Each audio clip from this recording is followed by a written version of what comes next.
琴晚過咗喺巴黎暫時過得最恐怖嘅一晚。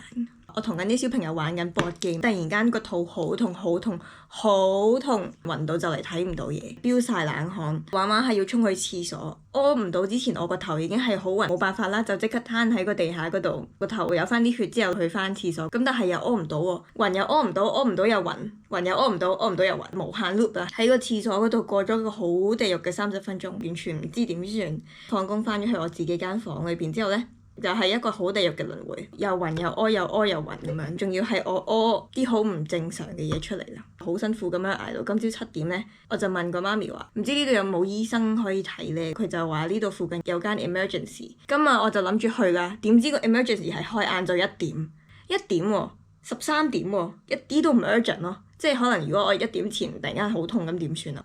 咁我陣間咧就出發去呢個一啲都唔急嘅急症室嗰度，就諗住影一條片，記錄下第一次自己喺法國睇醫生。啱啱就出咗門口，而家準備行去睇醫生啦。而家咧就諗住檢查一下，係咪帶齊所有嘢。咁首先咧，法國睇醫生咧最緊要就係呢個醫療卡 Carte Vitale。呢張卡我今次第一次用啊。第一樣嘢咧就係我帶咗我個 passport， 其實我唔知需唔需要咧，但係因為我冇身份證明文件咧，咁所以我就帶咗本 passport。呢個係我嘅紙同筆，就係諗住寫低陣間醫生講啲咩。如果我聽唔明嘅話，都寫低咗自己嘅症狀同埋翻譯咗做法文啦。帶咗個熱水，好熱。最後咧就係帶咗啲嘢食，因為我驚可能喺嗰度要等好耐，同埋啲糖，萬一我陣間有少少頭暈咧，補充翻少少糖分。唉，有啲緊張添，唔知佢哋識唔識講英文呢？1點20幾分，我 book 嘅咧係1點3。1點3嗰陣呢個醫生先啱啱到咯，好悠悠閒咁樣行咗入去，擺低個袋之後呢，就排我前面嗰幾個人入咗去。但係呢個最搞笑嘅位呢，係佢係冇 reception 嘅，上網 book 咗之後呢，行過嚟坐，然後佢就會嗌你個名，唔知跟咩次序嘅，好似想點就點咁樣。睇完醫生啦，終於都喺個 lab 嗰度拎咗呢個盒仔，建議我做一個便便嘅測試。頭先喺後邊間 pharmacy 就買咗個藥，我要俾3歐8，睇醫生咧就係40歐，加埋就係44歐，哇，好唔老禮添呢個數。買咗個菜，買啲香蕉，均衡飲食。翻屋企啦，我同咗個 family 講我今日唔返工，希望佢體諒我啦。早上，今日係我極度肚痛之後嘅第2日，琴晚就冇再痛醒啦，都瞓得幾好。今日咧就翻去抽血同埋交我嘅便便糞本，唔係糞便樣本。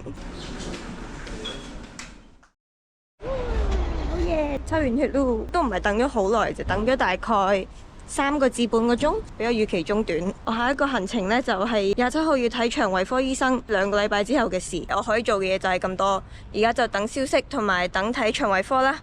拜拜。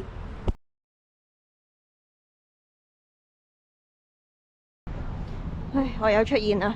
而家係2月4號，今日咧就出發去睇腸胃科。我之前就講過話係 book 咗1月底，但我發現嗰個唔係一個公立嘅診所，咁所以咧我個 host 就幫我揾到一個收平少少。但係我今次咧就有少少緊張，因為個醫生唔講英文。我而家上咗5樓睇我嘅專科醫生，下面係好多人，但係佢哋係 manage 得幾好，攞籌排隊俾錢先上嚟睇專科，咁所以咧就叫你早半個鐘度，俾錢咧都係比我想象中低好多咯。醫療卡咁啊扣咗之後咧就淨係俾25歐，即係大概200蚊港紙就可以睇專科，佢仲平過睇 general 醫生。取捨嘅點就係我要等2個禮拜先可以睇呢個醫生。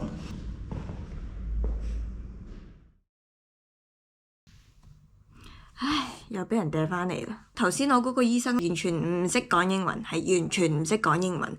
佢仲要係嗰啲好老嗰啲女人啊！佢有少少冇禮貌，知道我唔識講法文之後，佢就有講粗口啦，又喺度話啊c'est impossible咁樣。我唔知佢係呻緊啲咩啦，我就盡量將我自己嘅症狀講晒出嚟，就覺得我都講得幾好，因為我琴晚係咁練，噏晒啲症狀出嚟咧，佢就想檢查一下，撳咗幾下咧，之後就叫我趴低定唔知瞓低。我聽唔明佢講咩低，到而家我都唔知係咩，即係例如廣東話嘅瞓低同趴低，你外國人都唔會無啦啦學瞓低同趴低呢2隻字㗎嘛。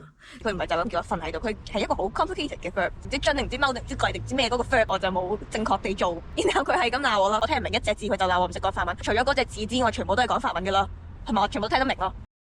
佢好嬲好嬲好嬲咁樣同我講啊，我唔明點解你唔明咯，我唔明你唔明啲咩咯，你聽唔明你做咩要睇醫生啊？我心諗我做錯咗啲咩，我淨係聽唔明一隻字啫。都唔緊要啦，最後就 check 完咧又話冇事。佢覺得我同佢唔係好溝通到，咁所以佢就好想快啲睇完我就算啦。而家好氣餒啊，我根本唔知係我個身體有問題啊，定係咁啱嗰日真係突然間唔舒服啊，定點？但係因為呢個肚痛已經係發生過幾次啦，所以我就真係好想知道點解。唉，喺外國睇醫生就係咁咯。一個外國人去到外國嘅時候，啲人唔係好理咯，即係覺得你病你就翻去你嘅自己嗰度啦。自己一個喺外國嘅話，就係真係有咩事都唔會有人好緊張你咯，唔會有人關心你咯。如果真係暈低咗，應該冇咩人會理我。唔緊要啦，我而家睇醫生之旅就完啦，我決定放棄，我決定之後剩翻嘅所有嘢都喺香港搞。今日其實係初五咯，唔係喎，今日係初七。祝大家身體健康，希望喺外國嘅大家唔使睇醫生啦，唔好再喺外國同啲外國醫生搞錢。我唔想再睇醫生啦喺呢度，希望唔好再病啦。係咁先啦，拜拜。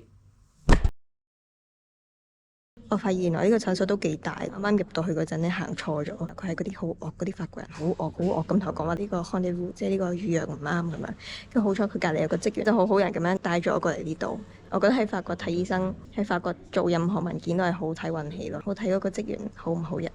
如果佢唔好人嘅話，你真係賴嘢。